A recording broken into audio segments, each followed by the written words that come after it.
जय हिंद दोस्तों, आज की वीडियो में हम लोग ये जो दृष्टि आईएएस का क्विक बुक हिस्ट्री का सीरीज चला रहे थे लोग, उसमें हम लोग ये 25वां लेसन का रिवीजन करेंगे। और इस लेसन का नाम क्या है, तो भारत में ब्रिटिश शक्ति का विस्तार। भारत में ब्रिटिश शक्तियों का विस्तार एक कैसे हुआ था उसके बारे में अध्ययन किया जाएगा। यह जो बुक है पीटी प्लस मेंस के लिए आता है, इसलिए इसमें भूमिका, कारण, प्रभाव सब दिया रहता है। तो सबसे पहले इस लेसन की भूमिका देखते हैं लोग कि भूमिका कैसे तैयार हुई थी। 1600 ईस्वी में ब्रिटिश ईस्ट इंडिया कंपनी जब ये भारत आई, वह पूर्ण रूप से एक व्यापारी की कंपनी थी। जो ब्रिटिश ईस्ट इंडिया कंपनी आई थी, वो क्या करने आई थी, तो व्यापार करने आई थी। किंतु कालांतर में भारत की कमजोर राजनीतिक स्थिति और व्याप्त अराजकता अराजकता का लाभ उठाते हुए कंपनी ने सशस्त्र सशस्त्र व्यापार नीति का अनुसरण किया। 1764 जो 1764 है, इस समय बक्सर का युद्ध हुआ था। बक्सर का युद्ध कब हुआ था, तो 1764 ईस्वी में। 1764 तक अंग्रेज अपने अधिकांश यूरोपीय यूरोपीय तथा बंगाल जैसे प्रमुख देशी प्रतिद्वंदियों का उन्मूलन कर चुके थे। अतः भारत अब ब्रिटिश विस्तार के लिए एक मुक्त क्षेत्र था। अंग्रेजों ने अपनी भारत विजय के दौरान कुछ महत्वपूर्ण सबक सीखे, जिनका ब्रिटिश शक्ति के विस्तार में भी अनुसरण किया। अंग्रेजों का विश्वास था कि भारत में एक ठोस राष्ट्रवादी विचारधारा के अभाव में भी वे भारतीय शासकों के आपसी झगड़ों का फायदा उठाकर अपनी राजनीतिक आकांक्षाओं को आसानी से पूर्ण कर सकते हैं। इसी नीति का अनुसरण करते हुए ब्रिटिश ईस्ट इंडिया कंपनी ने भारत में क्षेत्रीय विस्तार किया। यानी कि हम लोग के जितने सारे कारण पढ़े हैं लोग, इसी जो नीति थी, यही नीति का अनुसरण करते हुए ब्रिटिश ईस्ट इंडिया कंपनी ने भारत में क्षेत्रीय विस्तार किया। अब है अगला टॉपिक है ब्रिटिश शक्ति के विस्तार में निहित कारण, यानी कि कौन कौन से कारण थे ब्रिटिश शक्तियों के विस्तार में। भारत में ब्रिटिश साम्राज्य की स्थापना चरणबद्ध रूप से हुई। भारत में ब्रिटिश साम्राज्य की स्थापना के लिए मुख्यतः पांच व्यक्ति कौन कौन से हैं, तो लॉर्ड क्लाइव, वारेन हेस्टिंग्स से कॉर्नवालिस यानी कि लॉर्ड कॉर्नवालिस, लॉर्ड वेलेस्ली और लॉर्ड डलहौजी डलहौजी प्रमुख रूप से उत्तरदायी थे। यानी कि अगर मुख्यतः बात की जाए कि प्रमुख व्यक्ति कौन कौन थे भारत में ब्रिटिश साम्राज्य की स्थापना के लिए, तो पांच ही व्यक्ति थे। लॉर्ड क्लाइव था, वारेन हेस्टिंग्स से, कॉर्नवालिस से, वेलेस्ली और डलहौजी। इन्होंने तात्कालीन भारतीय परिस्थितियों का लाभ उठाकर, यानी कि कौन कौन सी परिस्थितियों का इन्होंने लाभ उठाया था, तो केंद्रीय सत्ता का अभाव था, यानी कि उस समय केंद्रीय सत्ता का अभाव था, राजनीतिक अस्थिरता थी और दूरदर्शिता। इन सारी कारणों का लाभ उठाकर ब्रिटिश शक्ति के विस्तार में महत्वपूर्ण भूमिका निभाई। अंग्रेज गवर्नरों द्वारा भारत में क्षेत्र विस्तार के संदर्भ में कहा जाता है कि क्लाइव ने भारत में अंग्रेजी राज्य की नींव डाली। इसने यानी कि रॉबर्ट क्लाइव ने भारत में अंग्रेजी राज्य की नींव डाली। वारेन हेस्टिंग्स ने उस नींव को मजबूत किया। कॉर्नवालिस ने इमारत खड़ी करनी प्रारंभ की। वेलेस्ली ने उस इमारत को पूरा किया और बाद में गवर्नर जनरल ने उसे अंतिम शक्ल प्रदान की। अंग्रेजों ने भारतीय राजाओं के साथ विजय अथवा कूटनीति के उद्देश्य से कई छोटे बड़े युद्ध किए और 1857 तक के अपनी कूटनीति, षड्यंत्रों, रणनीति और युद्धों से संपूर्ण भारत पर अधिकार कर लिया। सामाजिक आर्थिक दृष्टि से भारत विभिन्न वर्गों, जातियों और संप्रदायों में विभक्त था, जिसके कारण उनकी वफादारी केवल अपनी जाति एवं क्षेत्र तक सीमित रही। फलतः ब्रिटिश के विरुद्ध वे एकजुट होकर बड़ा प्रतिरोध नहीं कर सके, यानी कि कोई भी एकजुटता दिखाई नहीं दी थी जब तक कि 1857 का विद्रोह नहीं हुआ था। ब्रिटिश काल में अंग्रेजों ने रणनीतिक युद्धों के साथ साथ भारत पर प्रभुत्व बनाए रखने हेतु तीन प्रमुख नीतियां अपनाई, जो निम्न है। और कौन कौन सी नीति अंग्रेजों ने अपनाई थी, तो सबसे पहली नीति थी लॉर्ड क्लाइव की द्वैध शासन की नीति। यहाँ से भी एक एग्जाम में क्वेश्चन बनता है कि द्वैध शासन की नीति किसके द्वारा दी गई थी, तो लॉर्ड क्लाइव ने यह नीति दी थी। दूसरी नीति थी वेलेस्ली की सहायक संधि का, यानी कि जन्मजाता या सहायक संधि का जो अनुसरण था वह किसने किया था, तो लॉर्ड वेलेस्ली ने किया था। लॉर्ड डलहौजी की व्यापकगत सिद्धांत की नीति, ये तीन नीतियां प्रमुख थी। लॉर्ड क्लाइव का द्वैध शासन, अब देखते हैं लॉर्ड क्लाइव का द्वैध शासन कैसा था।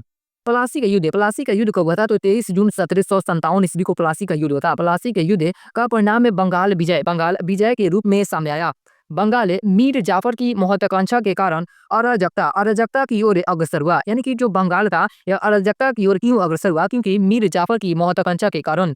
वहीं लॉर्ड क्लाइव ने आंतरिक संघर्ष का लाभ उठाकर कूटनीतिक षड्यंत्रों से बंगाल के नवाब सिराजुद्दौला को युद्ध में परास्त किया।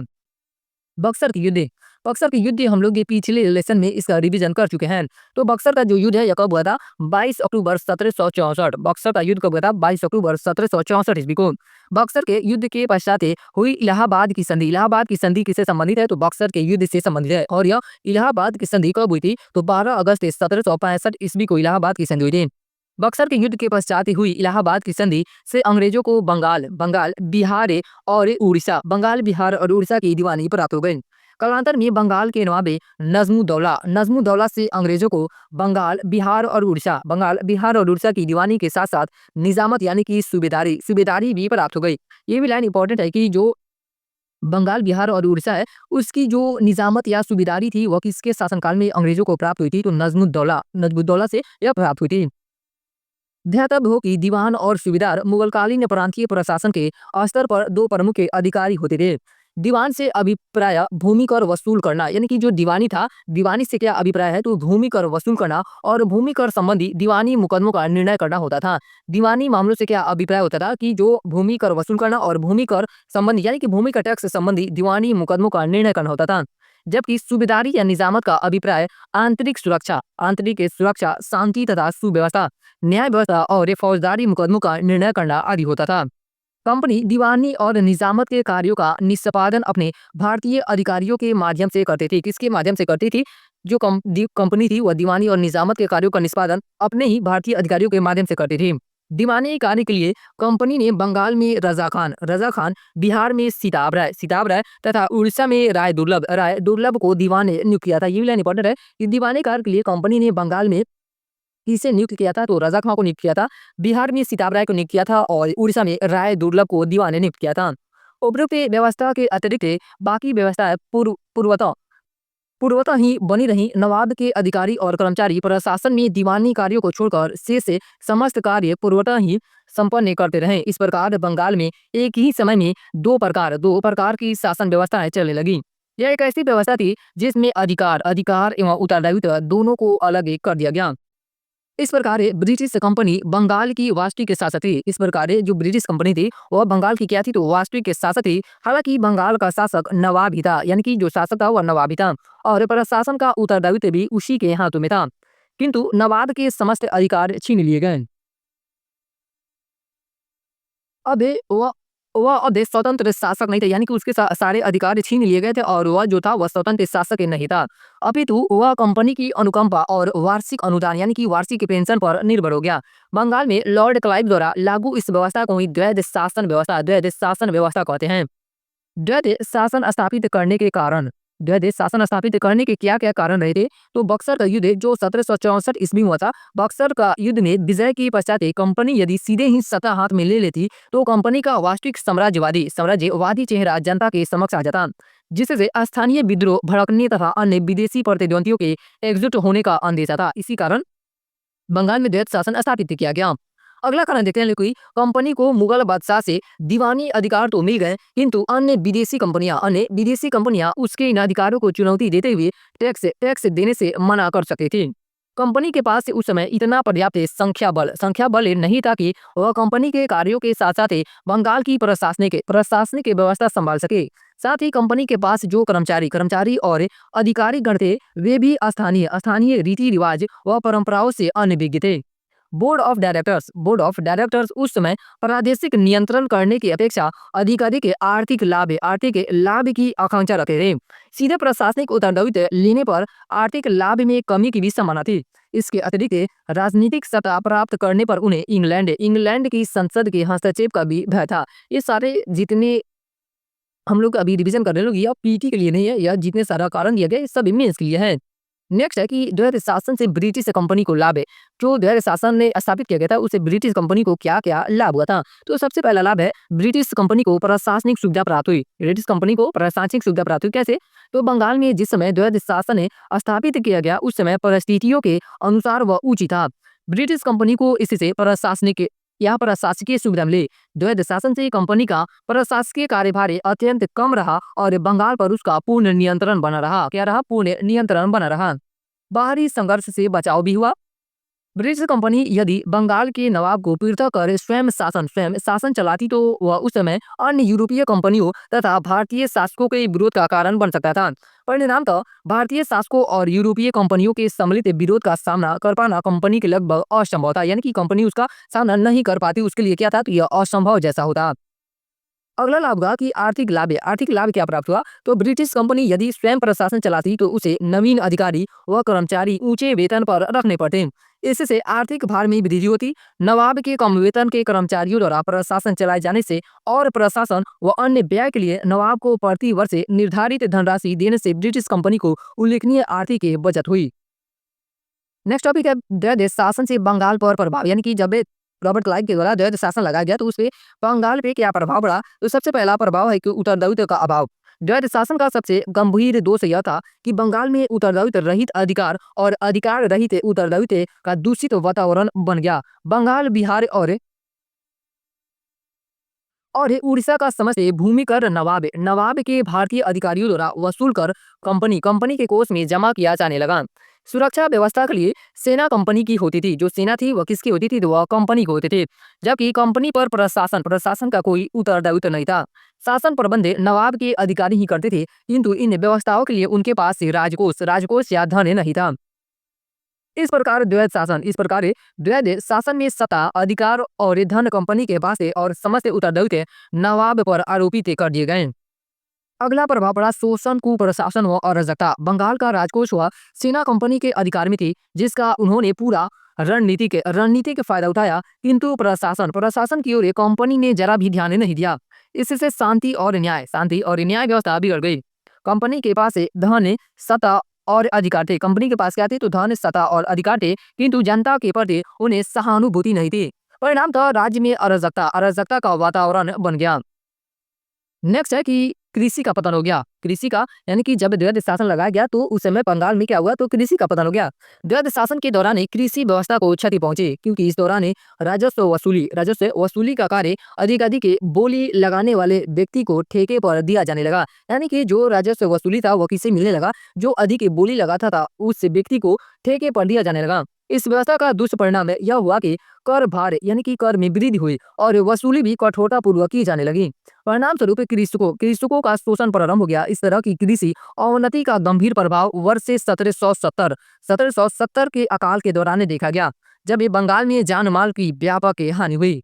अगला प्रभाव क्या हुआ कि उद्योग धंधों का पतन हो गया। द्वैध शासन से उद्योग धंधों का पतन हो गया। द्वैध शासन का गंभीर प्रभाव व्यापार और वाणिज्य की अवनति के रूप में भी प्रकट हुआ। 1717 से कंपनी को जारी कर मुक्त व्यापार व्यवस्था से कंपनी का बंगाल के व्यापार पर एकाधिकार हो गया, जो बंगाल में द्वैध शासन की स्थापना के बाद और बढ़ गया। इस अधिकार का दुरुपयोग कंपनी के अधिकारियों ने बंगाल के व्यापारियों तथा उत्पादकों से कम मूल्य पर वस्तुएं खरीदने में किया, जिससे स्थानीय व्यापारियों की स्थिति बदतर होती गई। नेक्स्ट है कि कंपनी ने इंग्लैंड के कपड़ा उद्योग को प्रोत्साहित करने के लिए बंगाल के कपड़ा उद्योग को हतोत्साहित किया। वस्तुतः बंगाल में कच्चे रेशम के उत्पादन को तो समर्थन दिया गया, लेकिन बुनकरों को कम दाम पर कंपनी के साथ कार्य करने के लिए बाध्य किया गया। इसके अलावा व्यापार पर ब्रिटिश एकाधिकार बढ़ने से भारतीय उत्पादकों और शिल्पकारों के लिए कार्य करना अब लाभप्रद नहीं रह गया। अतः वे उत्पादन प्रक्रिया से दूर होकर कृषि मजदूर मात्र बनकर रह गए, जिससे कृषि पर अतिरिक्त बोझ बढ़ा।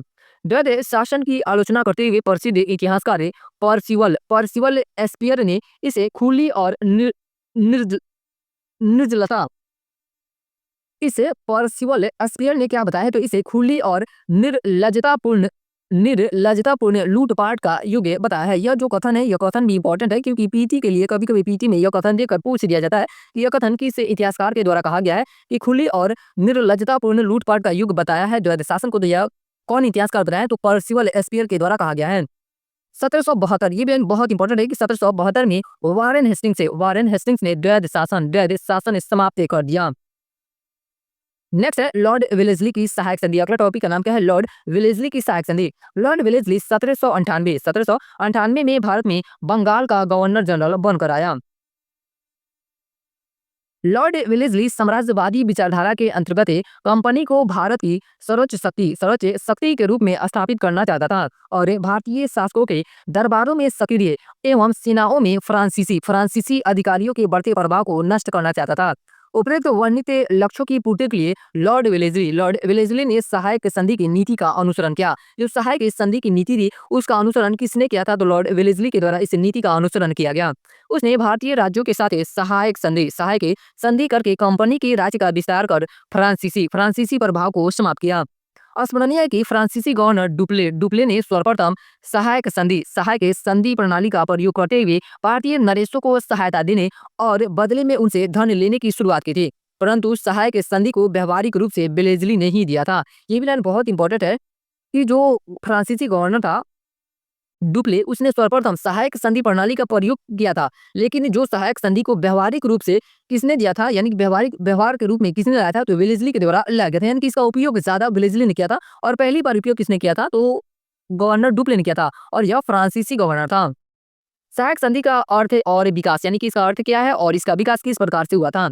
सहायक संधि का सामान्य अर्थ होता है दो या दो से अधिक शक्तियों के बीच अपनी सुरक्षा हेतु आपसी समझौता। ये भी लाइन इंपॉर्टेंट है। यहाँ से डायरेक्ट अभी वर्तमान में जो दरोगा का एग्जाम हुआ था उसमें इस तरह के क्वेश्चन बने हैं कि इसका अर्थ क्या होता है। तो सहायक संधि का सामान्य अर्थ क्या होता है? दो या दो से अधिक शक्तियों के बीच अपनी सुरक्षा हेतु आपसी समझौता। लेकिन तकनीकी अर्थों में और भारत में प्रभाव के आधार पर इसका अर्थ बदल जाता है और अब वह विश्वस्ता पूर्वक सॉरी विवशता पूर्वक किसी श्रेष्ठ शक्तियों की सहायता लेना हो जाता है।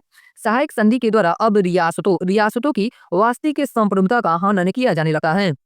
वैसे तो प्रथम सहायक संधि 1765 में अंग्रेजों ने अवध की नवाब से कर ली थी। ये भी इंपॉर्टेंट है कि प्रथम सहायक संधि कब हुई थी और किसके साथ हुई थी। तो प्रथम सहायक संधि 1765 में अंग्रेजों ने अवध की नवाब से ही कर ली थी, जब उसकी सुरक्षा के बदले धन वसूला गया। किंतु वास्तविक शुरुआत 1798 से होती है। वास्तविक शुरुआत कब से होती है? तो 1798 में होती है। सहायक संधि का व्यापक प्रयोग वेलेस्ली द्वारा किया गया, विशिष्ट रूप से परिवर्तित सहायक संधि को स्वीकार करने वाले राज्य। अब भी उन राज्यों को देखते हैं लोग, कौन कौन से राज्यों ने सहायक संधि को स्वीकार किया था। और यह जो राज्य है ये भी बहुत इंपॉर्टेंट है। कई बार एग्जाम में इनका जो सन ईस्वी है ये पूछ देता है कि हैदराबाद कब से सहायक संधि को स्वीकार किया था, मैसूर ने कब किया था, या कभी कभी क्रम से भी सजाने के लिए पूछ देता है। तो जो हैदराबाद है यह सहायक संधि कब स्वीकार किया था? तो 1798 और 1800 में। मैसूर 1799 में, तंजौर अक्टूबर 1799 में, अवध नवंबर 1801 में, पेशवा दिसंबर 1802 में, बरार के भोसले दिसंबर 1803 में, सिंधिया दिसंबर 1803 में, जोधपुर, जयपुर, मछेरी, बूंदी तथा भरूच ये सब क्या थे? तो सहायक संधि को स्वीकार किए थे। सहायक संधि की विशेषता क्या थी? वह देशी रियासतें जो संधि स्वीकार करेगी कंपनी की स्वीकृति के बिना अपने राज्य में शत्रु राज्य के व्यक्ति को शरण या नौकरी नहीं देगी। अगला विशेषता क्या है कि देशी रियासतें कंपनी की अनुमति के बिना, किसकी अनुमति के बिना? तो कंपनी की अनुमति के बिना किसी अन्य राज्य से युद्ध, संधि या मैत्री नहीं कर सकेगी। देशी रियासतों की रक्षा के लिए कंपनी वहां अपनी सेना रखेगी, जिसका खर्च उस रियासत को ही उठाना पड़ेगा। नगद धनराशि या राज्य का कुछ इलाका सेना के खर्च के लिए कंपनी को सौंपना पड़ेगा। देशी रियासतें शासन प्रबंधन के लिए अपने दरबार में एक ब्रिटिश रेजिडेंट रखेगी। भारतीय नरेशों के आंतरिक शासन में कोई हस्तक्षेप नहीं किया जाएगा। कंपनी राज्य की आंतरिक एवं बाह्य आक्रमणों से सुरक्षा करेगी। ये सब सारी क्या थे? तो सहायक संधि की विशेषता थे। नेक्स्ट टॉपिक है कि सहायक संधि से कंपनी को क्या लाभ हुआ था। तो कंपनी के लिए सहायक संधि एक वरदान सिद्ध हुई। क्या हुई? वरदान सिद्ध हुई। सहायक संधि से कंपनी को निम्नलिखित लाभ हुए। देशी रियासतों से फ्रांसीसियों का प्रभाव पूर्णतः समाप्त हो गया, क्योंकि फ्रांसीसियों को वहां नियुक्ति का अवसर प्राप्त नहीं हो सकता था। साथ ही इससे भारत में नेपोलियन के आक्रमण का भी भय टल गया। कंपनी का प्रभुत्व यानी कि ब्रिटिश सत्ता की श्रेष्ठता भारत एवं भारतीय रियासतों में स्थापित हो गया। कंपनी की प्रतिष्ठा एवं शक्ति में वृद्धि हुई। सहायक संधि प्रणाली के अंतर्गत कंपनी को भारतीय राज्यों के खर्चे पर एक विशाल सेना की प्राप्ति हुई। इस प्रणाली से कंपनी के विरुद्ध फ्रांसीसियों द्वारा रची जाने वाली साजिशों को पूर्णतः विफल करने में सफलता मिली। अंग्रेजों के विरुद्ध भारतीय राज्य कोई संघ नहीं बना सकते थे, यानी कि जो भी भारतीय राज्य थे वो अंग्रेजों के विरुद्ध कोई भी संघ नहीं बना सकते थे। कंपनी का सामरिक महत्व के स्थानों पर नियंत्रण स्थापित हो गया। कंपनी भारतीय राजाओं से आपसी विवादों में मध्यस्थी बन गई। सहायक संधि के फलस्वरूप कंपनी की साम्राज्यवादी सीमाएं काफी बढ़ गई। इस संधि के द्वारा देसी राज्य कंपनी का संरक्षण स्वीकार कर संतुष्ट हो गए, जिससे कंपनी के विरुद्ध बढ़ती शत्रुता की भावना को नियंत्रित करने में अभूतपूर्ण सफलता प्राप्त हुई। सहायक संधि का देसी रियासतों पे प्रभाव। नेक्स्ट टॉपिक है कि सहायक संधि पे देसी रियासतों का क्या क्या प्रभाव हुआ था। सहायक संधि प्रणाली जहां एक और अंग्रेजी साम्राज्य के लिए लाभदायक सिद्ध हुई, वहीं देसी राज्यों को इस प्रणाली ने अत्यधिक हानि पहुंचाई।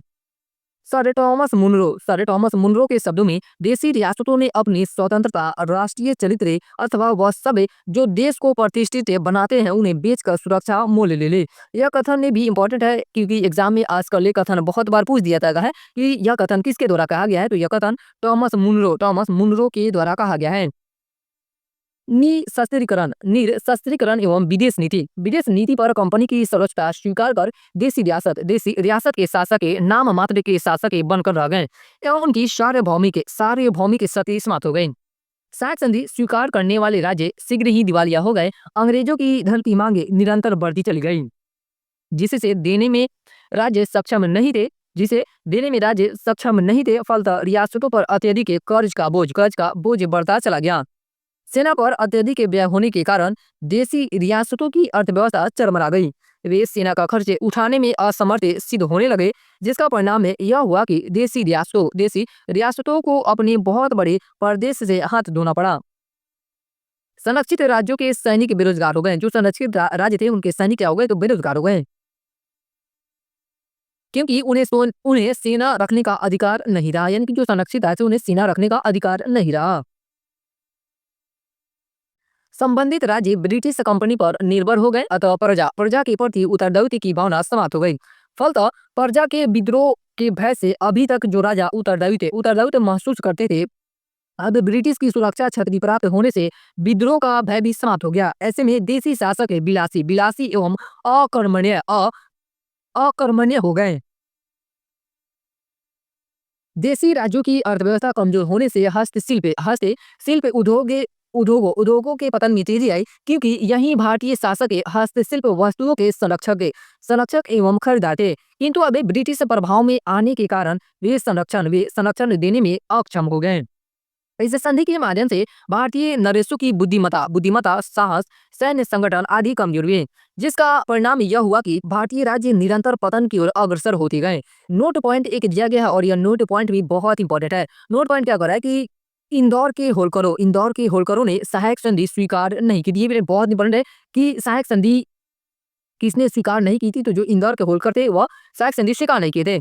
मूल्यांकन देते हैं लोग सहायक संधि का। सहायक संधि वास्तव में किसी भी राज्य की संप्रभुता को अधिगृहित करने वाला दस्तावेज था, जिसके तहत राज्यों को स्वयं अपनी रक्षा करने का, कूटनीति संबंध स्थापित करने का, विदेशियों को नियुक्त करने का और यहाँ तक कि अपने पड़ोसियों के साथ हुए विवादों का समाधान करने का अधिकार प्राप्त नहीं था। निश्चय ही यह प्रणाली भारतीय राज्यों के लिए एक मीठा बीज थी। क्या थी? एक मीठा बीज थी। उसके बाद ही अगली नीति है लॉर्ड डलहौजी की व्यापकगत सिद्धांत की नीति। कौन सी नीति है? व्यापकगत सिद्धांत की नीति। 1848 से लेकर 1856 का काल ब्रिटिश कालीन ने भारत के इतिहास में अत्यंत महत्वपूर्ण काल माना जाता है। इस काल में लॉर्ड डलहौजी भारत का गवर्नर जनरल रहा। वह बहुत ही सक्रिय प्रशासक था। वह जो लॉर्ड डलहौजी था वह बहुत ही सक्रिय प्रशासक था। उसने युद्धों और कूटनीतियों से भारतीय राज्यों पर अधिकार करके भारत में ब्रिटिश साम्राज्य का विस्तार किया। यानी कि लॉर्ड डलहौजी की जो नीति थी वह साम्राज्य विस्तार की नीति थी। डलहौजी द्वारा जो नीति भारतीय राज्यों के प्रति अपनाई गई वह उसके पूर्ववर्ती गवर्नरों की नीति से भिन्न थी।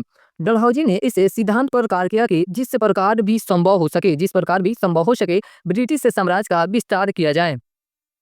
उसके बाद इसके देखते हैं लोग इसका अभिप्राय, यानी कि इसका मतलब क्या होता है। व्यापकगत सिद्धांत या हड़प नीति का अभिप्राय। कभी कभी एग्जाम में यहाँ से यानी कि व्यापकगत सिद्धांत ना देके हड़प नीति भी पूछ देता है। लॉर्ड डलहौजी ने अपनी साम्राज्य विस्तार की महत्वाकांक्षा के लिए विलय का सिद्धांत यानी कि डॉक्ट्रिन ऑफ लैप्स, इसे अंग्रेजी में डॉक्ट्रिन ऑफ लैप्स कहा जाता है, यानी कि विलय का सिद्धांत डॉक्ट्रिन ऑफ लैप्स का सहारा लिया।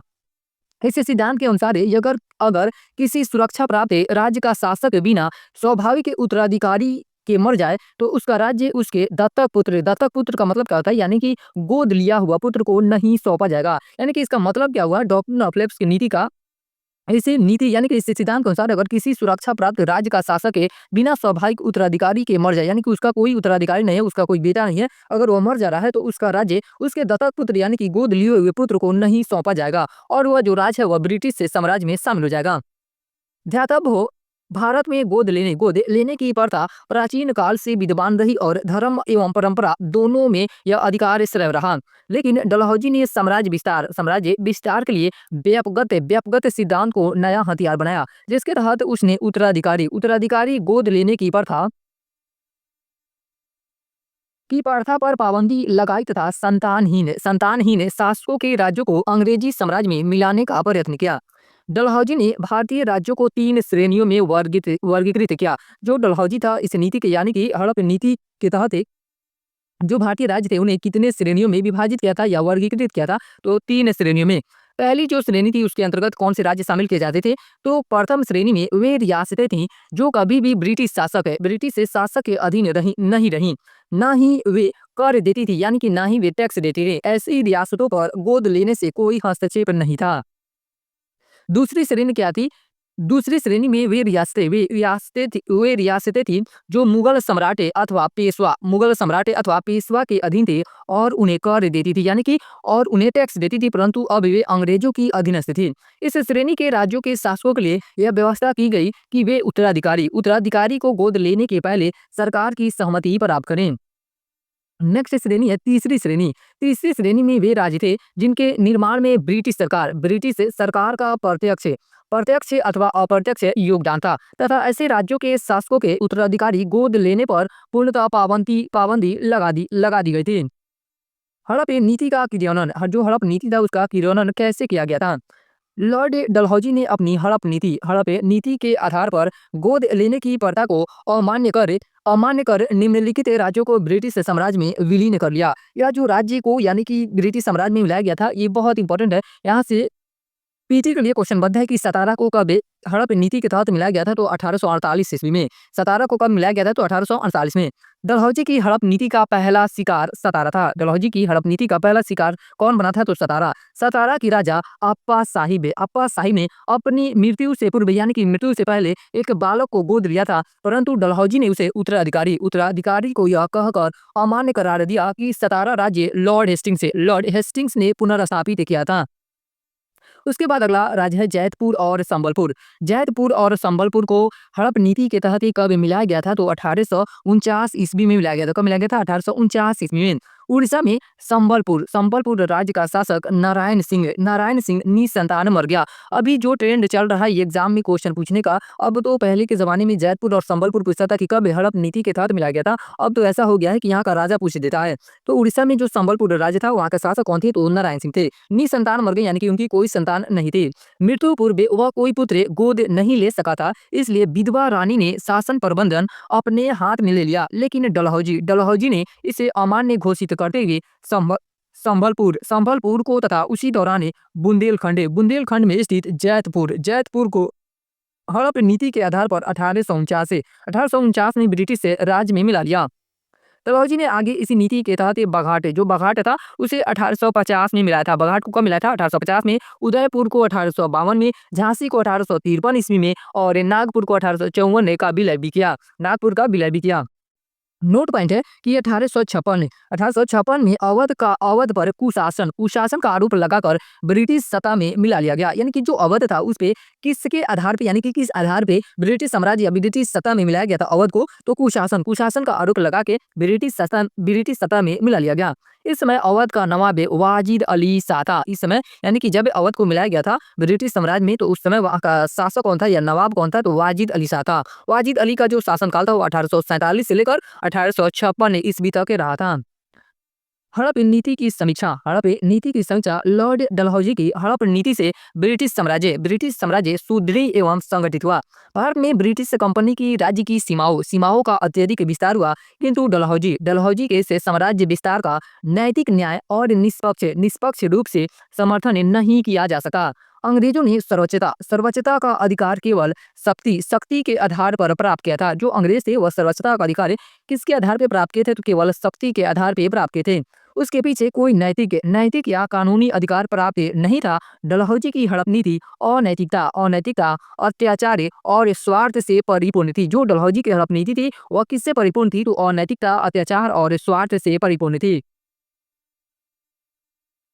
डलहौजी ने अपनी इस नीति से देश की प्रजा में असंतोष की भावना भर दी, जिससे ब्रिटिश विरोधी तत्वों को बढ़ावा मिला। परिणामतः डलहौजी के वापस जाते ही 1857 का विद्रोह फूट पड़ा एवं 1858 में ब्रिटिश सरकार ने देशी रियासतों के प्रति अधीनस्थ संघ की नीति अपनाई। देशी रियासतों के प्रति ब्रिटिश शासन की रियासतों के प्रति कोई अस्थायी नीति नहीं थी। हालांकि उन्होंने देश काल एवं परिस्थिति के अनुसार राजनीतिक सर्वोच्चता को प्राप्त करने के लिए विभिन्न प्रकार की नीतियों का अनुसरण किया। विलियम ली वार्नर ने अपनी पुस्तक the native states of India किसकी पुस्तक है? तो ली वार्नर की यह पुस्तक है। The native states of India में रियासतों के प्रति ब्रिटिश नीति को तीन चरणों में वर्गीकृत किया है। अभी जो हाल ही में दरोगा का एग्जाम हुआ है, जिस तरह स्टेटमेंट एक बेस्ड क्वेश्चन पूछ रहा है, ऐसा लगता है कि ऑब्जेक्टिव क्वेश्चन से वो क्वेश्चन यानी कि ऑब्जेक्टिव बुक से या ऑब्जेक्टिव पढ़ के उस तरह के क्वेश्चन को हल नहीं किया जा सकता है। तो उससे बेटर है कि आप लोग सब्जेक्टिव टाइप का बुक पढ़ें और उससे यानी कि सब्जेक्टिव पे टाइप बुक पढ़ने से ही स्टेटमेंट बेस्ड क्वेश्चन सॉल्व होते हैं। घेरे की नीति जो थी यह इसे रिंग ऑफ फेंस भी कहते हैं और यह 1765 से लेकर 1813 ईस्वी तक इस नीति का अनुसरण किया गया था। कंपनी का राजनीतिक दृष्टि से यह 600 काल था। अतः कंपनी ने सीमित उत्तरदायित्व एवं राज्यों के प्रति हस्तक्षेप की नीति का अनुपालन किया।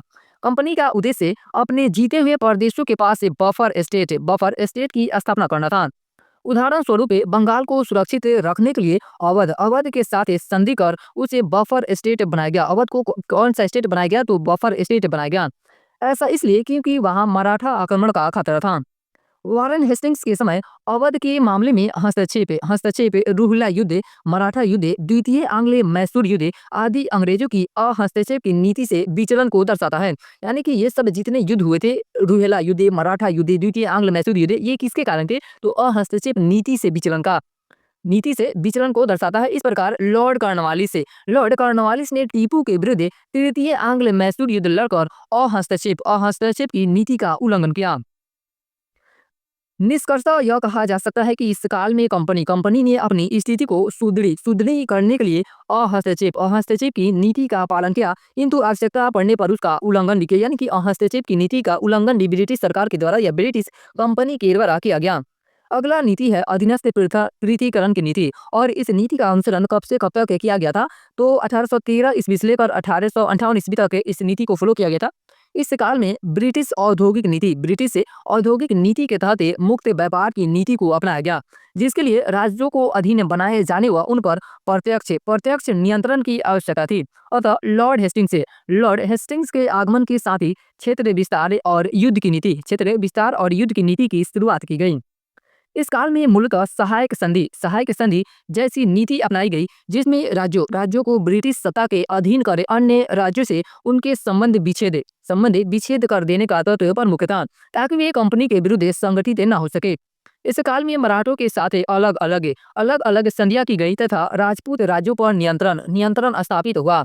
लॉर्ड विलियम बेंटिंग के काल में कुप्रशासन के आरोप में भी राज्यों को मिलाया गया। डलहौजी के काल में साम्राज्य का विस्तार पूरे भारतीय उपमहाद्वीप पर हुआ, जिसमें व्यापकगत सिद्धांत यानी कि डॉक्ट्रिन ऑफ लेफ्ट्स का प्रमुख योगदान है। ये भी बहुत इंपॉर्टेंट है कि डलहौजी के काल में साम्राज्य का विस्तार पूरे उपमहाद्वीप पर हुआ, जिसमें किसका प्रमुख योगदान रहा था? तो व्यापकगत सिद्धांत यानी कि डॉक्ट्रिन ऑफ लेफ्ट्स का प्रमुख योगदान रहा था। उसके बाद अगली नीति आती है अधीनस्थ संघ की नीति। अधीनस्थ संघ की नीति का अनुसरण कब से कब तक किया गया था? तो 1858 ईस्वी से लेकर 1935 ईस्वी तक किया गया था। सन 1857 के विद्रोह से अंग्रेजों को इस बात का एहसास हो गया कि यह विद्रोह विलय एवं रियासतों के प्रति अलगाव की नीति का परिणाम था। अतः अंग्रेजों ने एक ऐसी नीति का अनुसरण आवश्यक समझा, जिसमें स्थानीय शासकों की वफादारी एवं सहयोग प्राप्त किया जा सके। अतः एक ऐसी नीति बनाई गई, जिससे भारतीय रियासतों को अलग न रखा जाए, बल्कि उन्हें भारतीय प्रशासन में श्रेष्ठ स्थान दिया जाए। महारानी विक्टोरिया महारानी विक्टोरिया की घोषणा के माध्यम से विलय की नीति का त्याग किया गया एवं कहा गया कि ब्रिटिश सरकार अब भारतीय रियासतों का विलय नहीं करेगी। यानी कि यह जो परिणाम आया कब आया, तो 1857 का जो विद्रोह हुआ था उसके बाद आया। यानी कि अब भारत के किसी भी रियासतों का विलय नहीं किया जाएगा। इसके अतिरिक्त देसी नरेशों यानी कि देसी राजाओं को गोद लेने का अधिकार लौटा दिया गया। अब अंग्रेजों की नीति यह थी कि कुप्रशासन के लिए शासकों को दंडित किया जाए या आवश्यकता पड़ने पर हटा भी दिया जाए, लेकिन राज्यों का विलय ना किया जाए। सन 1876 ईस्वी में देसी रियासतों पर ब्रिटिश सर्वोच्चता को वैधानिक रूप दे दिया गया तथा लॉर्ड लीटन ने महारानी विक्टोरिया को भारत की सौमार्गी घोषित किया। जो लॉर्ड लीटन यानी कि जो महारानी विक्टोरिया थी उसे उन्हें उन्हें भारत की सौमार्गी किसने घोषित किया, तो लॉर्ड लीटन ने घोषित किया। ब्रिटिश सर्वोच्चता ने मुगल सर्वोच्चता का स्थान ग्रहण कर लिया तथा इस तरह से भारतीय रियासतें अंग्रेजों के अधीन हो गईं। इस काल में अधीनस्था के साथ ही राजनीतिक एकीकरण की प्रवृत्ति उभर कर सामने आई। आधुनिक साधन जैसे रेलवे, डाक तार, सड़कें, प्रदेश तथा शिक्षा व्यवस्था ने राजनीतिक एकीकरण में महत्वपूर्ण भूमिका निभाई। इस प्रकार इस काल में ब्रिटिश सर्वोच्चता पूरी तरह स्थापित हो गई एवं भारतीय रियासतें ब्रिटिश शासकों के अधीन हो गईं। अगली नीति है समान संघ की नीति। समान संघ की नीति कब से कब तक चली थी, तो 1935 ईस्वी से लेकर 1947 ईस्वी तक यह नीति चली थी। इस समय तक भारतीय राष्ट्रवादी परिपक्व हो चुका था तथा राष्ट्रीय भावनाओं को नियंत्रित करने के लिए अस्त्र के रूप में संवैधानिक सुधारों को लक्ष्य बनाया गया। इसी संदर्भ में 1935 का भारत शासन अधिनियम पारित हुआ, जिसमें भारतीय राज्यों का एक संघ बनाने की बात की गई, यद्यपि संघ अस्तित्व में नहीं आया। कालांतर में क्रिप्स मिशन, वेवेल योजना, कैबिनेट मिशन आदि के माध्यम से संवैधानिक सुधारों की बात की गई। माउंटबेटन योजना में ब्रिटिश सर्वोच्चता की समाप्ति की बात की गई।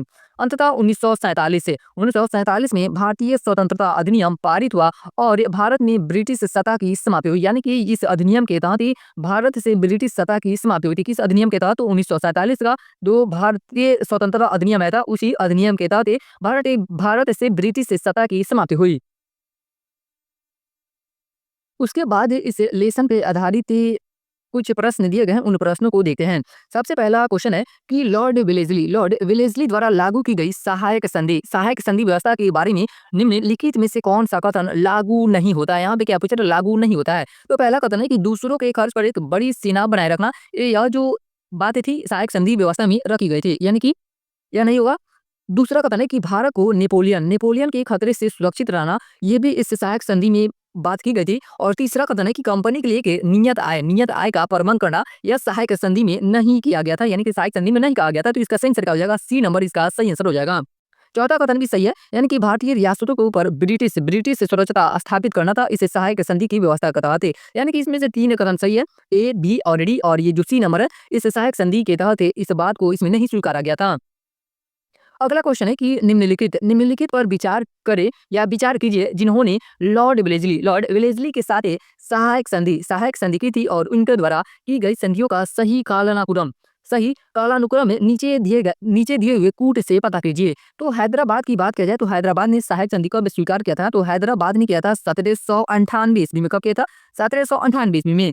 उसके बाद ही मैसूर ने किया था 1799 ईस्वी में। मैसूर ने कब किया था, 1799 में। अवध ने किया था आपका 1801 ईस्वी में। कब किया था, 1801 ईस्वी में। और सिंधियों ने किया था 1804 ईस्वी में। सिंधियों ने कब किया था सहायक संधि को स्वीकार, तो 1804 ईस्वी में। इस प्रकार अगर आंसर की बात किया जाए तो इसका आंसर क्या हो जाएगा, ए नंबर इसका सही उत्तर हो जाएगा। यानी कि 1798, 1799, 1801 और 1804। तो इसका सही उत्तर क्या हो जाएगा, ए इसका सही उत्तर हो जाएगा।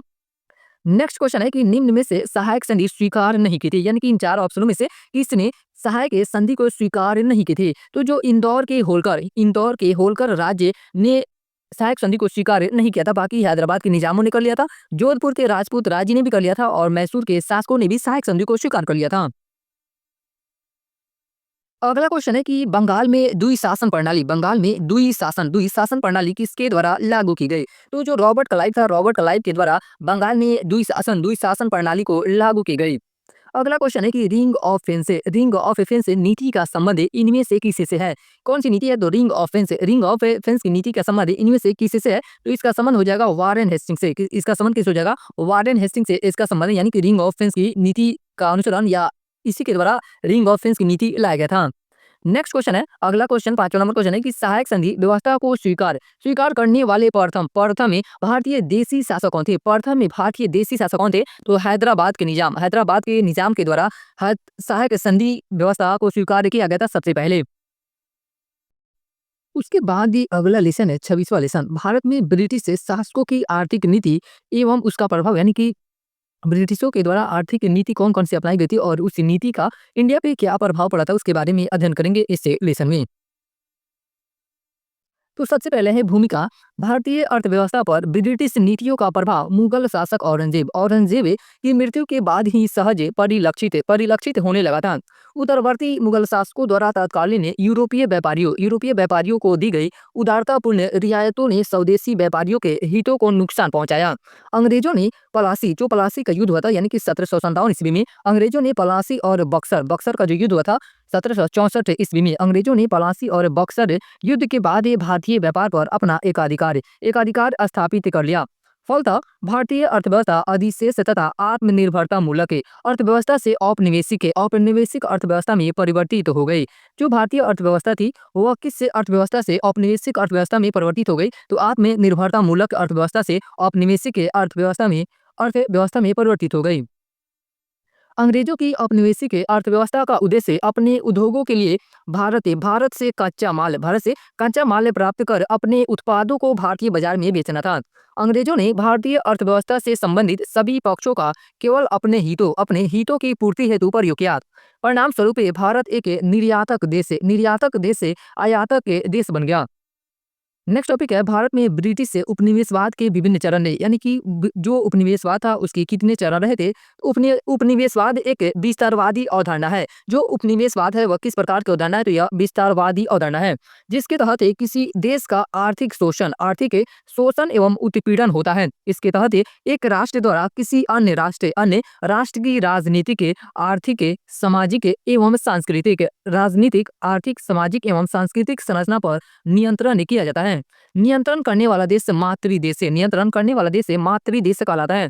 इस तरह उपनिवेश के अंदर बनाई गई नीतियों का मुख्य लक्ष्य मातृदेश यानी कि औपनिवेशिक शक्ति को लाभ पहुंचाना होता है। इस दृष्टि से ब्रिटिश ने अपने भारतीय उपनिवेश से आर्थिक लाभ प्राप्त करने के लिए समय समय पर विभिन्न नीतियां बनाई। भारत में ब्रिटिश उपनिवेशवाद को 3 चरणों में विभक्त किया जा सकता है। जो भारत में ब्रिटिश उपनिवेशवाद था उसे कितने चरणों में विभक्त किया जा सकता है? तो उसे 3 चरणों में विभक्त किया जा सकता है। सबसे पहला है उपनिवेशवाद का प्रथम चरण, और जो यह प्रथम चरण था यह कब से कब तक चला था? तो 1757 ईस्वी से लेकर 1813 ईस्वी तक उपनिवेशवाद का प्रथम चरण चला था। और यह कौन सा चरण था, यानी कि इसमें किस चीज पे फोकस किया गया था? तो वाणिज्यिक पूंजीवाद पे फोकस था। 1757 में प्लासी युद्ध के बाद इंग्लैंड की ईस्ट इंडिया कंपनी ने बंगाल पर प्रभुत्व स्थापित कर लिया। यहीं से भारत में ब्रिटिश उपनिवेशवाद की शुरुआत मानी जाती है। उपनिवेशवाद के प्रथम चरण में ब्रिटिश कंपनी का पूरा ध्यान आर्थिक लूट पर ही केंद्रित रहा।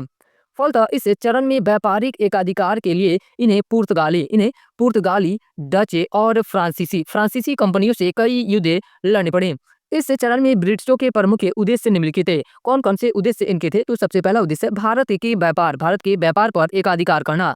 नेक्स्ट है कि राजनीतिक प्रभाव स्थापित कर राजस्व यानी कि राजनीतिक प्रभाव को स्थापित कर राजस्व प्राप्त करना। कम से कम मूल्यों पर वस्तुओं को खरीद कर यूरोप में उन्हें अधिक से अधिक मूल्यों पर बेचना। अपने यूरोपीय प्रतिद्वंदियों को हर संभव तरीके से बाहर निकालना। नेक्स्ट है कि पूंजी निवेश के माध्यम से लाभ कमाना। किससे के माध्यम से? तो पूंजी निवेश के माध्यम से लाभ कमाना। यहाँ पूंजी निवेश से तात्पर्य है कि बंगाल से प्राप्त राजस्व से कंपनी द्वारा भारतीय वस्तुओं की खरीद कर उसको यूरोप में निर्यात कर मुनाफा कमाना। वस्तुतः इसके माध्यम से अब भारतीय वस्तुओं को खरीदने के लिए इंग्लैंड से धन लाने की आवश्यकता नहीं रही। भारतीय प्रशासन परंपरागत न्यायिक कानूनों, यातायात, संचार तथा औद्योगिक व्यवस्था में विशेष मौलिक परिवर्तन के बगैर पूंजी प्राप्त करना। अगला उद्देश्य था इनकी ब्रिटिश कंपनियों का कि कंपनी ने आर्थिक कोष बढ़ाने के लिए विजित क्षेत्रों की स्थानीय जनता पर कर लगाए, यानी कि टैक्स लगाए। स्थानीय जनता पे क्या लगाए इन्होंने, तो टैक्स लगाए। पलासी के युद्ध के बाद जीते गए क्षेत्र जैसे बंगाल, बिहार, उड़ीसा आदि की सरकारी आय पर कंपनी का पूरा नियंत्रण स्थापित हो गया। ब्रिटिश की आर्थिक नीति से उद्योग धंधों का ह्रास हुआ। परिणामतः अब राष्ट्रीय धन का एकमात्र स्रोत कृषि रह गया और अधिकतर जनसंख्या कृषि पर निर्भर रहने लगी। जो अधिकतर भारत की जनसंख्या थी वो किस पर निर्भर रहने लगी, तो कृषि पर निर्भर रहने लगी। किसानों से वसूली गई राशि यानी कि लगान के रूप में, जो वसूली गई राशि थी वो किस रूप में होती थी, तो वह लगान के रूप में। किसानों से वसूली गई राशि लगान के रूप में अंग्रेजों द्वारा वस्तुओं और कीमती धातुओं के रूप में इंग्लैंड और यूरोप को निर्यात कर दी जाते थे। भारत की लूट इंग्लैंड में पूंजी संचय का अप्रत्यक्ष स्रोत थी। इस प्रकार उपनिवेशवाद के प्रथम चरण में कंपनी का एकमात्र उद्देश्य किसी तरह यहाँ से धन को लूटना था। क्या था? एकमात्र उद्देश्य किसी तरह यहाँ से धन को लूटना था। प्रसिद्ध ब्रिटिश इतिहासकार पर्सिवल एस्पियर ने टिप्पणी की कि अब बंगाल में खुली तथा बेसर में लूट का काल आरंभ हुआ। यहाँ से डायरेक्ट ऐसे क्वेश्चन बनता है कि अब बंगाल में खुली तथा बेसर में लूट का काल आरंभ हुआ। यह कथन किसके द्वारा कहा गया है, तो यह ब्रिटिश इतिहासकार थे पर्सिवल एस्पियर ने यह टिप्पणी की थी। 1765 से लेकर 1772 के काल को प्रसिद्ध भारतीय इतिहासकार के.एम. पणिकर ने डाकू राज कहा है। जो 1765 से 1772 का काल था उसे भारतीय इतिहासकार के.एम. पणिकर ने क्या कहा है, तो डाकू राज कहा है। क्या कहा है? डाकू राज कहा है। नेक्स्ट है दूसरा चरण, उपनिवेशवाद का द्वितीय चरण। उपनिवेशवाद का जो द्वितीय चरण था यह इसे यानी कि द्वितीय चरण को कब से कब तक माना जाता है, तो 1813 से लेकर 1858 ईस्वी तक इस चरण को माना जाता है। और इसमें किस पे फोकस था, तो औद्योगिक पूंजीवाद पे यानी कि द्वितीय चरण में फोकस किया गया था। 1813 में भारत के व्यापार से कंपनी का एकाधिकार समाप्त हो गया। तत्पश्चात औद्योगिक पूंजीवाद द्वारा भारत के शोषण का नया रूप सामने आया। इस चरण में इंग्लैंड में हुई औद्योगिक क्रांति को ध्यान में रखकर नीतियां बनाई गई।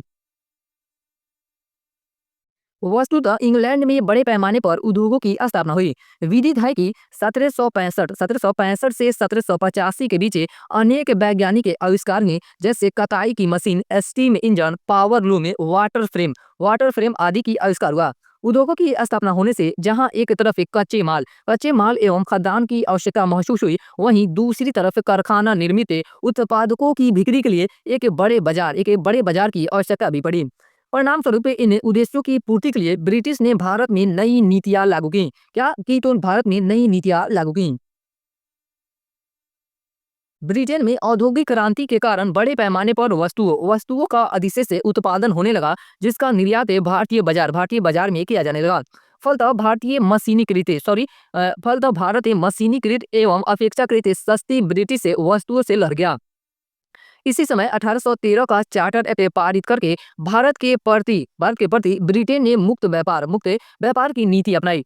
चाय और चीन से व्यापार को छोड़कर कंपनी का भारतीय क्षेत्र से व्यापारिक अधिकार समाप्त कर दिया गया। यानी कि चाय और चीन से व्यापार को समाप्त नहीं किया गया, बाकी जो कंपनी का भारतीय क्षेत्र से व्यापारिक एक अधिकार था उसे समाप्त कर दिया गया और प्रत्येक ब्रिटिश व्यापारी के लिए भारत का दरवाजा खोल दिया गया। अब भारत कच्चे माल का निर्यातक एवं तैयार माल का आयातक मात्र बनकर रह गया। परिणामतः 19वीं सदी के पूर्वार्ध से ही भारतीय दस्तकारी यानी कि हस्तशिल्प उद्योगों का पतन शुरू हुआ। शिल्पकारों एवं हथकरघा उद्योगों को देशी रियासतों का पर्याप्त संरक्षण न मिल पाने के कारण एवं शोषणकारी औपनिवेशिक नीतियों के कारण हथकरघा उद्योगों में संलग्न लोगों की आजीविका पर विपरीत असर पड़ा। फलस्वरूप हथकरघा से जुड़े लोगों का गांवों एवं कृषि की ओर पलायन हुआ, जिससे कृषि एवं ग्रामीण जनसंख्या पर अत्यधिक दबाव बढ़ा। इस तरह अंग्रेजों ने भारतीय अर्थव्यवस्था के परंपरागत ढांचे को पूरी तरह छिन्न भिन्न कर दिया। पारंपरिक कारीगरी उद्योग का पतन हो गया, जिसके परिणाम स्वरूप स्वावलंबी ग्रामीण अर्थव्यवस्था की बुनियाद पर चोट पहुंची। 1813 के बाद अतिरिक्त निर्यात के अलावा कंपनी ने होम चार्जेज भी लागू कर दिए और अन्य खर्चों के अतिरिक्त चार्जेज में भारतीय ऋण पर ब्याज भी शामिल था। इस प्रकार भारत की संपत्ति को निचोड़कर इंग्लैंड भेजा जाने लगा। इस तथ्य को एक अंग्रेज अधिकारी जॉन सुलिवान ने स्वीकारते हुए कहा कि हमारी प्रणाली ऐसे स्पंज के रूप में काम करती है जो गंगा के किनारे से प्रत्येक अच्छी वस्तु सोख लेती है तथा उसे फिर टेम्स के किनारे निचोड़ देती है। यह कथन किसके द्वारा कहा गया है? तो एक अंग्रेज अधिकारी जॉन सुलिवान ने यह कथन कहा है। और कथन कहा है तो हमारी प्रणाली ऐसी स्पंज के रूप में काम करती है कि जो गंगा के किनारे से प्रत्येक अच्छी वस्तु सोख लेती है तथा उसे टेम से नदी के किनारे निचोड़ देती है। कंपनी का व्यापारिक एकाधिकार समाप्त हो जाने के बाद सस्ती लागत पर तैयार ब्रिटेन के कपड़ों को भारतीय बाजारों में भेजा जाने लगा। ये कपड़े मीलों में तैयार होते थे, इसलिए हाथ से बने भारतीय कपड़ों से सस्ते होते थे। परिणाम स्वरूप अंग्रेजी कपड़ों की सस्ती कीमतों के आगे भारतीय महंगे कपड़े टिक नहीं सके। यानी कि जो अंग्रेजी कपड़े होती थी वह सस्ती होती थी और जो भारतीय कपड़े होते थे वो महंगे कपड़े होते थे। इसी वजह से अंग्रेजी कपड़े के सामने भारतीय जो कपड़े थे वह टिक नहीं सके। फलतः भारतीय वस्त्र उद्योग का पतन हुआ।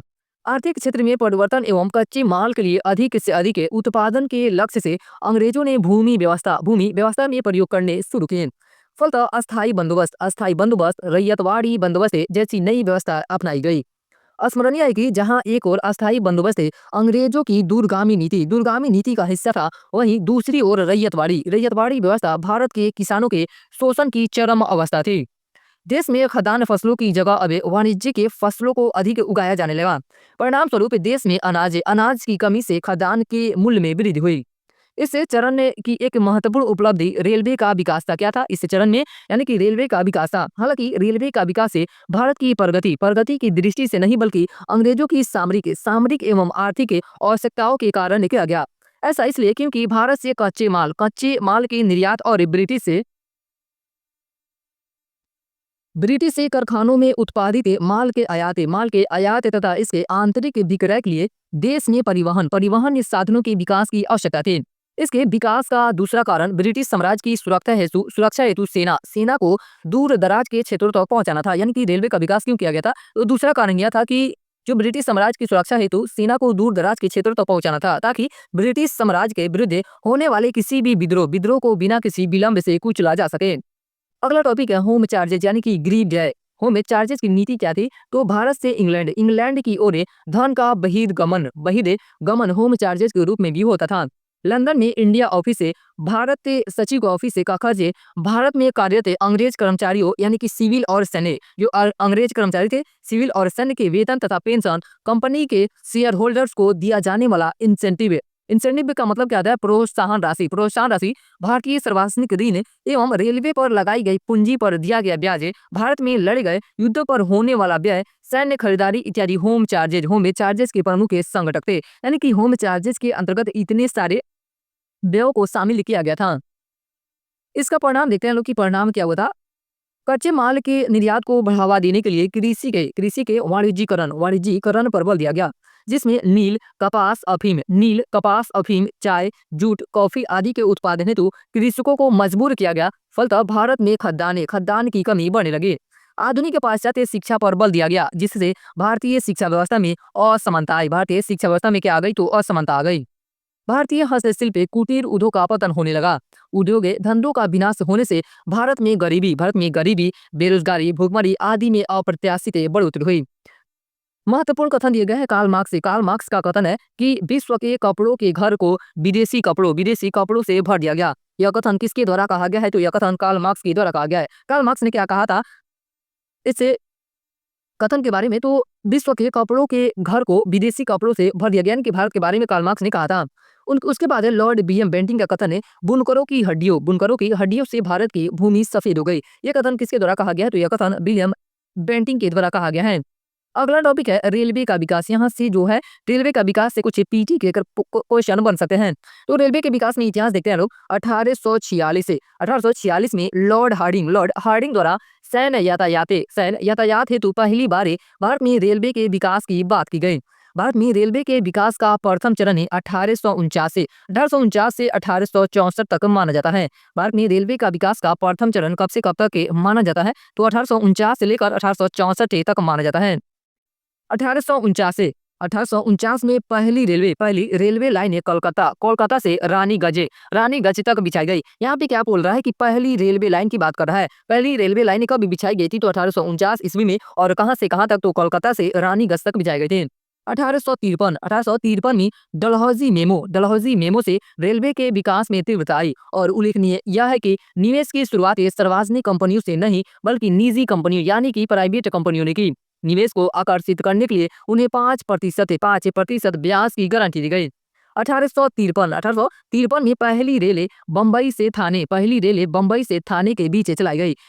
पहली रेल भारत में कब चलाई गई थी तो बम्बई से थाने चलाई गई थी, और कब चलाई गई थी तो 1853 ईस्वी में।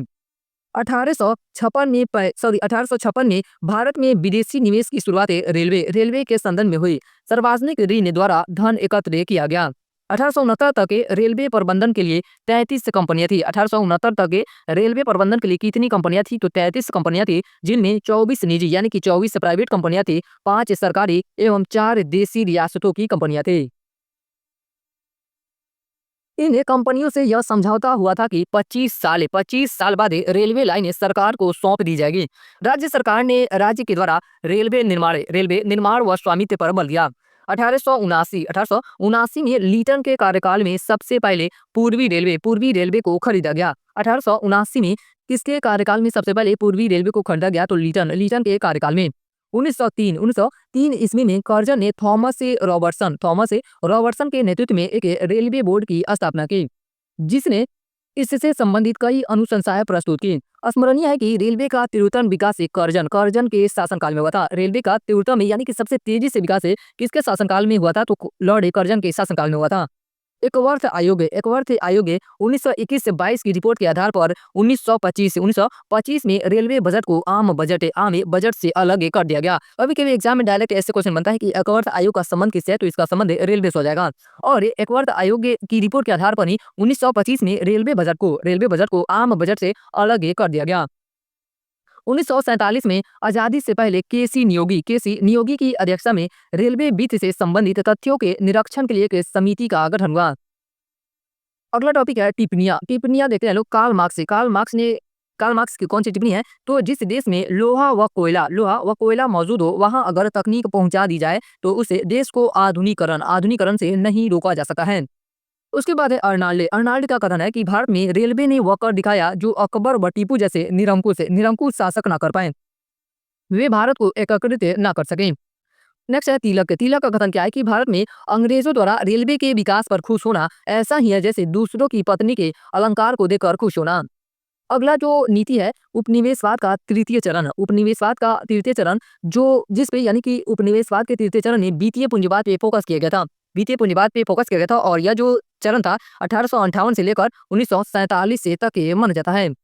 उपनिवेशवाद का यह चरण 2 चरणों में ही तार्किक परिणति था, जिसके अंतर्गत उन चरणों की शोषण प्रक्रिया तो जारी रही किंतु उसके स्वरूप में परिवर्तन आ गया। 1857 के विद्रोह अंतर्राष्ट्रीय परिदृश्य में बदलाव, इंग्लैंड के बाहर अन्य यूरोपीय देशों में बढ़ते औद्योगिकरण से प्रतिस्पर्धा आदि कारणों ने भारत में उपनिवेशवाद के एक नवीन चरण को जन्म दिया, जिसे वित्तीय पूंजीवाद की संज्ञा दी जाती है। इसे कौन सी पूंजीवाद की संज्ञा दी जाती है तो वित्तीय पूंजीवाद की संज्ञा दी जाती है। ब्रिटिश निवेशकों ने इस चरण के दौरान निवेश के लिए जिन क्षेत्रों को चुना उसमें वित्त बाजार प्रमुख था। इसके तहत बैंकों तथा बीमा कंपनियों की स्थापना की गई। निवेश के अन्य क्षेत्रों में चाय, कॉफी, रबर के बागान, जूट उद्योग तथा जहाजरानी प्रमुख थे। सबसे रोचक पहलू इस वित्तीय पूंजीवाद के दौरान यह रहा कि ब्रिटिश निवेशकों ने उन उद्योगों यानी कि सूती वस्त्र एवं इस्पात में निवेश नहीं किया जो आगे चलकर ब्रिटिश कंपनियों से ही प्रतिस्पर्धा करते हैं। वित्तीय पूंजीवाद के दूसरे परिणामों ने भारतीय अर्थव्यवस्था को पहले से भी अधिक खोखला बना दिया। इस दौरान भारतीयों को सार्वजनिक ऋण पर ब्याज की अदायगी करनी पड़ी, जिससे पूंजी निर्माण व निवेश की प्रक्रिया कमजोर होती चली गई। स्वदेशी उद्योगों तथा कृषि के विकास को इस विदेशी वित्तीय पूंजीवाद ने पनपने नहीं दिया। फलतः भारतीय अर्थव्यवस्था ब्रिटिश अर्थव्यवस्था से संलग्न एक औपनिवेशिक अर्थव्यवस्था मात्र बनकर रह गई और इसे यानी कि इस चरण का परिणाम क्या रहा था, तो वित्तीय पूंजीवाद के दुष्प्रभाव ने भारतीय अर्थव्यवस्था को पहले से अधिक खोखला बना दिया। सार्वजनिक ऋण पर भारत को ब्याज व लाभांश भी देना पड़ता था। भारतीयों को स्वशासन एवं राजनीति के हिस्सेदारी के लिए अयोग्य माना जाने लगा। आधुनिक समाज, संस्कृति एवं राजनीतिक विचारों को हतोत्साहित किया गया, क्योंकि इससे उपनिवेशवाद विरोधी विचारों के पनपने का खतरा था। भारतीय हितों और भारत की सामाजिक, आर्थिक एवं राजनीतिक प्रगति तथा ब्रिटिश उपनिवेशवाद की टक्कर ने एक शक्तिशाली राष्ट्रीय आंदोलन को जन्म दिया। भारत में ब्रिटिश शासन के अंतर्गत भू राजस्व व्यवस्था। भारत में ब्रिटिश शासन के अंतर्गत कौन कौन सी भू राजस्व व्यवस्था लगी थी, उसके बारे में अध्ययन करते हैं। भारत में ब्रिटिश साम्राज्यवाद के विस्तार और सुदृढ़ीकरण हेतु कंपनी को अत्यधिक धन की जरूरत थी। कच्चे माल की खरीदारी, सिविल तथा सैनिक अधिकारियों के वेतन तथा भारतीय ग्रामों व दूर दराज के क्षेत्रों में अधिकार के लिए कंपनी को भारतीय राजस्व की आवश्यकता थी, जिसका प्रमुख स्रोत भू राजस्व था। 18वीं सदी के उत्तरार्ध की राजनीतिक अस्थिरता ने ग्रामों को सामान्य जीवन पर प्रतिकूल प्रभाव डाला। 1765 में कंपनी को बंगाल, बिहार और उड़ीसा सूबे की दीवानी अधिकार में जाने पर राजस्व वसूली के लिए इन क्षेत्रों में अलग अलग दीवान नियुक्त किए गए। इन नायब दीवान द्वारा लगान वसूली का कार्य ठेकेदारों को दे दिया गया। किन्हें दे दिया गया, तो ठेकेदारों को दे दिया गया। इसके माध्यम से ठेकेदारों ने मनमाना कर कृषकों से वसूल किया, यानी कि जो ठेकेदार थे वह अपने मनमाना टैक्स कृषकों से वसूल किया और कंपनी को उनके द्वारा निश्चित रकम अदा की गई। इस व्यवस्था से जमींदार भी ठेकेदार के नियंत्रण में आ गए, जिसने उनकी वित्तीय स्थिति को बिगाड़ दिया। कालांतर में लगान व्यवस्था में व्याप्त असंगतियों के कारण वारेन हेस्टिंग ने 1772 में बंगाल में द्वैध शासन का अंत कर राजस्व वसूली का काम स्वयं कंपनी की देखरेख में शुरू किया।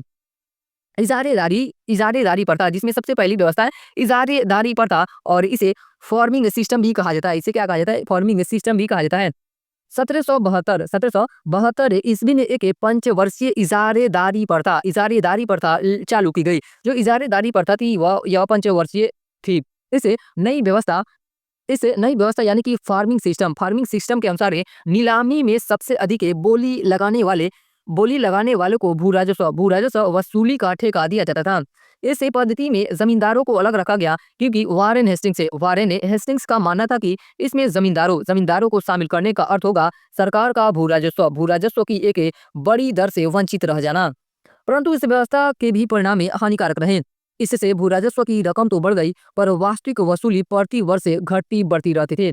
इसे यह योजना भी कृषि की उन्नति, कृषकों का शोषण